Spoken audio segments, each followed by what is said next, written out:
"Let me in." Kat sat alone on her couch, shoveling popcorn into her mouth. She stared at her TV, tied to the suspense of the movie. The sky darkened as the sun approached the horizon.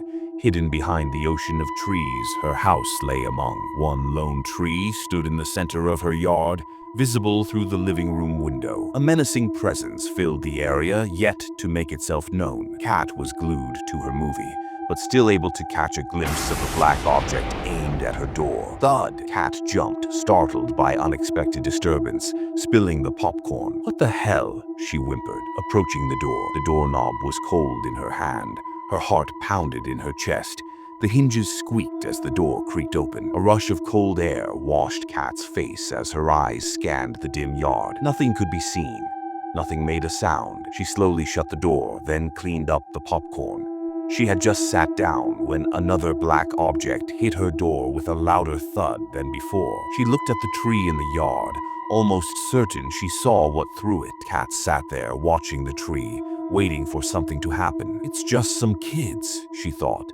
"Nothing to worry about." She quickly made herself comfortable and began to turn on another movie. Minutes passed and another thud shattered the silence, shaking the door. Kat raced for the lock and quickly shut the blinds. "They'll go away," she said, but grabbed a knife to calm her nerves and give her a sense of security.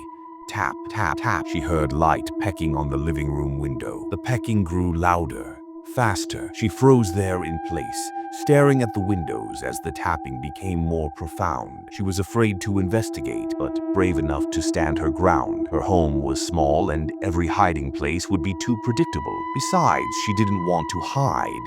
She wanted to see it coming instead of cowering in fear. The tapping suddenly stopped. Kat slowly made her way to the door and put her back to it. A shadow eclipsed the light from the window atop the door. She stood just out of sight, holding her breath. With her back pressed against the wood, she could feel it knocking. 3 times softly, Kat could hear the galloping beat of her heart in her head.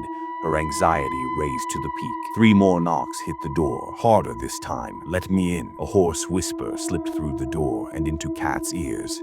She bit her lip, tears filling her eyes. Another 3 knocks erupted, furious now. "Let me in," a now angry voice ordered. The knocking didn't cease. It grew harder as the voice grew louder.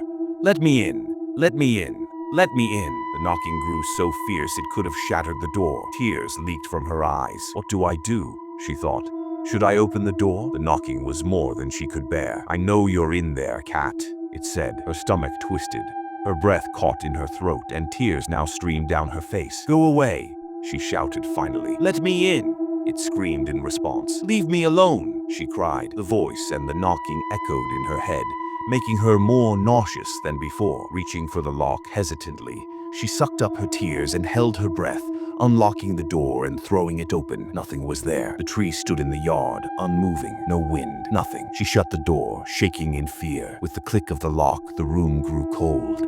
Goosebumps covered her skin. "Thank you for letting me in," a voice whispered behind her.